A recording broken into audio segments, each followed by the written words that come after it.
मेरी बातों में पड़ना मत, विवाह करो। क्योंकि कुछ लोग बिना कांटों से गुजरे फूलों का अनुभव कर ही नहीं पाते। दूसरों के अनुभव से समझ लेना, उसके लिए बड़ी गहन प्रतिभा चाहिए, जो कि बहुत ही दुर्लभ है। अपने ही अनुभव से लोग नहीं समझ पाते, तो दूसरों के अनुभव से क्या समझेंगे। तो मैं एक कथा बताता हूँ, उपनिषदों से है। ययाति की कथा। ययाति 100 वर्ष का हुआ, सम्राट था। मौत आई। बड़ी प्यारी कहानी है, कितनी बार मैंने कही, फिर भी मैं थकता नहीं।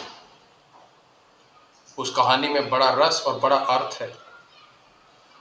ययाति 100 साल का बूढ़ा है। उसकी 100 पत्नियां हैं, 100 बेटे हैं। वह एकदम पैरों में गिर पड़ा मौत के। महासम्राट है, और गिड़गिड़ाने लगा कि इतनी जल्दी मुझे मौत ले जाओ। अभी तो मेरी कोई भी इच्छा पूरी नहीं हुई। 100 पत्नियां, 100 बेटे, बड़ा साम्राज्य, सब जो चाहिए आदमी को, जो आदमी मांगे, कल्पना करे, सब उसके पास। मगर गिड़गिड़ाने लगा मौत के सामने कि अभी नहीं, अभी जल्दी है। मैंने तो सोचा ही नहीं कि तुम आते होगी, मुझ पर दया करो। मौत ने कहा कि मजबूरी है, मुझे किसी को तो ले ही जाना पड़ेगा। तो तुम एक काम करो, तुम्हें गिड़गिड़ाता देखकर मुझे दया आती है तुम पर। तुम्हारा कोई बेटा राजी हो जाने को, तो मैं उसे ले जाऊं तुम्हारी जगह, मगर किसी को तो मुझे ले ही जाना पड़ेगा। ययाति ने अपने 100 बच्चे इकट्ठे किए और उन्हें कहा, मेरे बेटो, तुमने सदा मुझसे कहा है कि आपके लिए हम अपनी जान न्यौछावर कर सकते हैं। आज मौका आ गया है। मौत द्वार पे खड़ी है, कहती है कि मैं अब बच नहीं सकता। अगर मेरा कोई बेटा साथ जाने को तैयार हो तो मैं बच सकता हूं। तुम में से कोई साथ जाने को खड़ा हो जाए। सब एक दूसरे की तरफ देखने लगे। बेटे भी कुछ कम उम्र के नहीं थे। कोई 80 साल का था, कोई 70 साल का था, कोई 75 साल का था, कोई 65 साल का था। वे सब एक दूसरे की तरफ देखने लगे कि भाई, तुम बड़ी हाँकते थे, जान दे दूंगा, अरे पिता के लिए सब कुर्बान कर दूंगा, अब मौका आ गया है, अब उठो। मगर सब एक दूसरे को ताक रहे। कोई नीचे देख रहा है, कोई इधर उधर देख रहा है, मगर कोई मौत के साथ जाने को तैयार नहीं। सबसे छोटा बेटा, जिसकी उम्र केवल 20 साल थी, वह उठकर खड़ा हो गया। उसने मृत्यु से कहा, मुझे ले चलो। मृत्यु ने कहा कि मुझे जितनी दया तेरे पिता पर आती है, उससे ज्यादा दया तुझ पर आ रही है। तू तो अभी 20 ही साल का है। अरे पागल, तुझे यह दिखाई नहीं पड़ता कि तेरे पिता सो के हो गए, फिर भी गिड़गिड़ा रहे हैं कि मुझे कुछ दिन और जिंदा रहने दो। और तू तो अभी 20 साल का है।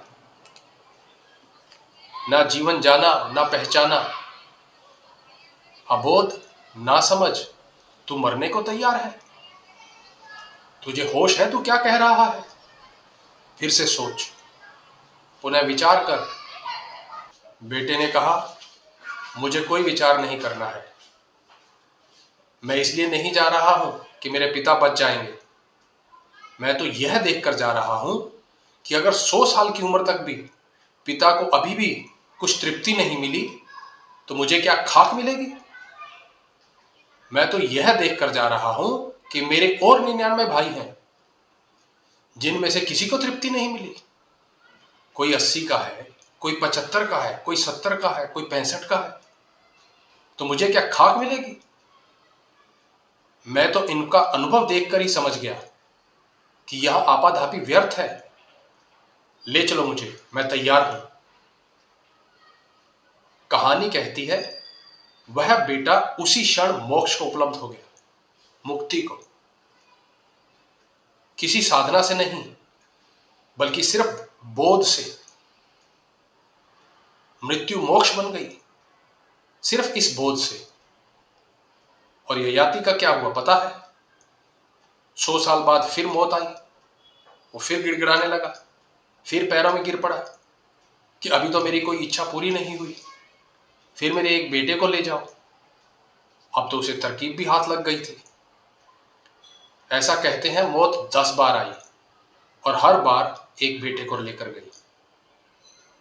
मौत ने भी जिद कर ली थी कि देखें कब तक यह चलता है। और ऐसे बार बार होता रहा। जब ययाति 1000 वर्ष का हुआ और मृत्यु आई, तो वह उसके पैरों में गिरने ही वाला था। मृत्यु ने कहा, रुको, बहुत हो गया। क्या तुम बात नहीं समझ सकते ययाति? क्या तुम इतने अंधे हो? तुम 1000 वर्ष के हो चुके हो और तुम बार बार वही चीजें करते रहे हो। तुमने इन 1000 वर्षों में कुछ भी नहीं नया किया और फिर भी तुम और चाहते हो। क्या तुम यह सीधी सी बात नहीं समझ सकते कि मन अधिक में जीता है, वह और अधिक मांगता रहता है, इसका कोई अंत नहीं है। ययाति ने कहा कि हां, मैं पागल था। मेरा पहला बेटा जो 20 साल में जाने को राजी हुआ, अद्भुत उसकी प्रतिभा थी, अद्भुत उसकी क्षमता थी। मैं 1000 साल का धक्के खाकर समझ नहीं पाया। वह बिना धक्के खाए संभल गया। वह हमें देखकर समझ गया। प्रतिभा का अर्थ यह होता है कि तुम दूसरे को भी देखकर बोध से भर जाते हो। यही बुद्ध को हुआ। रास्ते पर उन्होंने देखा एक आदमी को, बीमार। वो खुद बीमार नहीं पड़ा था तब तक। उसने पूछा, यह आदमी को क्या हुआ? यह क्यों खांस रहा है? क्यों खखार रहा है? किसी ने उसे बताया, यह बीमार है। बुद्ध ने कहा, क्या मैं भी बीमार पड़ सकता हूं? सारथी ने कहा, पढ़ तो सकते हैं, कोई भी बीमार पड़ सकता है। देह है तो बीमारी है। बुद्ध उदास हो गए। सारथी ने कहा, उदास होने की कोई जरूरत नहीं, आप बीमार नहीं हैं। बुद्ध ने कहा, नहीं हूं, लेकिन अगर हो सकता हूं तो हो ही गया। इसे कहते हैं प्रतिभा। और तब बुद्ध ने एक बूढ़े को देखा और पूछा कि यह कौन है? इसको क्या हो गया है? यह क्यों लाठी टेक कर चल रहा है? इसकी कमर क्यों झुक गई है? सारथी ने फिर बताया, यह बूढ़ा हो गया है। हर आदमी को बूढ़ा होना होता है। फिर बुद्ध ने पूछा, क्या मैं भी बूढ़ा हो जाऊंगा? सारथी ने उत्तर दिया, निश्चित ही। जो भी जन्मा है उसे बूढ़ा होना ही होगा। तो बुद्ध ने कहा, वापस करो, रथ घर वापस करो। वे जा रहे थे युवा महोत्सव में भाग लेने। उन्होंने कहा, अब मैं युवक महोत्सव में क्या खाक भाग लूं? जहां सबको बूढ़ा होना है, वहां कैसा युवक महोत्सव? मैं बूढ़ा हो गया। सारथी ने कहा, आप कैसी बातें करते हैं? कैसी उल्टी सीधी बातें करते हैं? आप बूढ़े कैसे हो गए? अभी आप जवान हैं, अभी भी बूढ़े हो गए? बुद्ध ने कहा, इसको बूढ़ा देखा। जब सभी को बूढ़ा होना है तो देर अबेर की बात है। और तभी एक मुर्दा दिखा। बुद्ध ने पूछा, अब इसको क्या हुआ है? सारथी ने बताया, यह बुढ़ापे के बाद की अवस्था है। यह आदमी मर चुका है। तो बुद्ध ने कहा, जल्दी करो, मुझे घर पहुंचाओ। इससे पहले मैं मर ना जाऊं, मुझे कुछ करना है। मुझे उसे जानना है जो नहीं मरता। इसके पहले कि मौत आए, अमृत से परिचित हो जाना है। और उसी रात उन्होंने घर छोड़ दिया। इसको प्रतिभा कहते हैं। वेदांत। अगर प्रतिभा हो तब तो मेरी बातें तुम समझकर रूपांतरित हो जाओगे, मगर ऐसे प्रतिभा जरा मुश्किल मामला है। लोग अनुभव से ही सीख लें तो भी काफी बुद्धिमान समझो उन्हें। जड़ता ऐसी घनी है कि लोग अपने अनुभव से भी कहां समझ पाते हैं। अनुभव कर करके फिर उन्हीं गड्ढों में गिरते हैं। वही गड्ढे। अरबी में एक कहावत है कि गधा भी उसी गड्ढे में दोबारा नहीं गिरता, सिवाय आदमी को छोड़कर। आदमी अजीब गधा है। कल भी उसी गड्ढे में गिरा था, परसों भी गिरा था। तुम खुद ही अपनी तरफ देखो। तुमने कितनी दफे क्रोध किया है और कितनी बार उस गड्ढे में गिरे हो, और हर बार पछताए हो, और हर बार कहा है कि अब नहीं करूंगा क्रोध। क्या सार है? आग जलाना अपने भीतर, अपने को जलाना, दूसरे को जलाना। हाथ तो कुछ लगता नहीं, व्यर्थ पीड़ा होती है, और व्यर्थ पीड़ा दी जाती है। मगर फिर आज अगर कोई जरा सा अपमान कर देगा, जरा सी चोट पहुंचा देगा, अपमान की दूर की बात, चोट की बात, रास्ते पर कोई गुजर जाएगा बिना राम राम किए, तो भी क्रोध भीतर भनभना उठेगा। अच्छा, इसकी यह हैसियत कि मुझे और बिना जयराम जी किए निकल गया। वह मजा चखाऊंगा कि जीवन भर याद रखेगा। यह अकड़ कहां से आ गई इसमें? इसने अपने आप को समझा क्या है? भीतर तूफान उठने लगेगा। लोग अपने अनुभव से भी नहीं सीखते। तुम अपने अनुभव से भी सीख लो तो समझ लो पर्याप्त बुद्धि है। मुल्ला नसरुद्दीन मुझसे हमेशा कहता था कि भगवान, आप सच कहते हो कि अगर विवाह न करता तो जीवन में आनंद ही आनंद होता। विवाह ने तो सारे जीवन को जंजीरों में जकड़ दिया है। इस पत्नी से छुटकारा हो जाए, मगर कैसे हो छुटकारा? छोड़ भी नहीं सकता, क्योंकि खुद ही मैं इसके पीछे चलता रहा हूं। खुद ही मैंने इसको मनाया, समझाया, बुझाया। यह तो बामुश्किल राजी हुई। जब भी मैं इससे कुछ कहता हूं तो यह कहती है, तुम ही मेरे पीछे पड़े थे, तुम ही नाक रगड़ते थे, मैंने तुमसे कहा नहीं था। वर्षों मेरे पिता मना करते रहे, मेरी मां मना करती रही, तुम ही हाथ जोड़े खड़े रहे। और तलाक देते भी नहीं बनता, प्रतिष्ठा की भी बात है। फिर बच्चे भी हैं। फिर यूं हुआ जैसे कि आमतौर से होता नहीं, कि पत्नी मर गई। अक्सर पति तो मरते हैं, इसलिए विधवाएं दिखाई पड़ती हैं।